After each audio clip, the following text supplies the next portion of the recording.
তার শারীরিক অবস্থা প্রথম তো তাকে নিয়ে এসেছে, আপনারা তো জানেন বিষয়টা, তখন তো অনেক নির্যাতন করছে। এরপরে আমরা গণহাসপাতালে নিয়ে আসছি চিকিৎসার জন্য। এখানে চিকিৎসা 3-4 দিন পরে শুক্রবার এনেছে। এরপরে বেশ কিছুদিন পরে এরা গত শুক্রবার এরা আবার আমার ছেলেকে তুলে নিয়ে গেছে অসুস্থ অবস্থায়। হাসপাতাল কর্তৃপক্ষ ছাড়তে চায়নি, যে অসুস্থ, একে ছাড়া যাবে না, এই জন্য আমরা বাসায় নিতে পারিনি।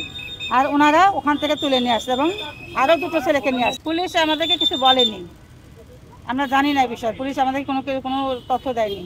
এখন আমরা এখানে এসেছি, আমার ছেলেকে আমি দেখতে চাই এবং সরকারের কাছে এটা আমি আবেদন করি যে সবগুলো বাচ্চাকে যেন ছেড়ে দেয়।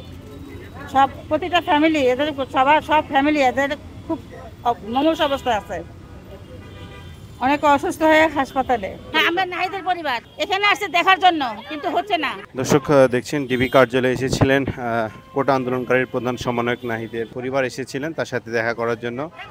যেহেতু ডিবি কার্যালয় থেকে বলা হয়েছিল তাদেরকে ডিবি হেফাজতে নেওয়া হয়েছে এবং এখন কিন্তু তারা কিন্তু ডিবি কার্যালয়ে প্রবেশ করতে না পেরে খিলগাঁও থানায় কিন্তু তারা কিন্তু যাচ্ছেন, এমন তথ্য কিন্তু আমাদেরকে তারা কিন্তু জানালেন।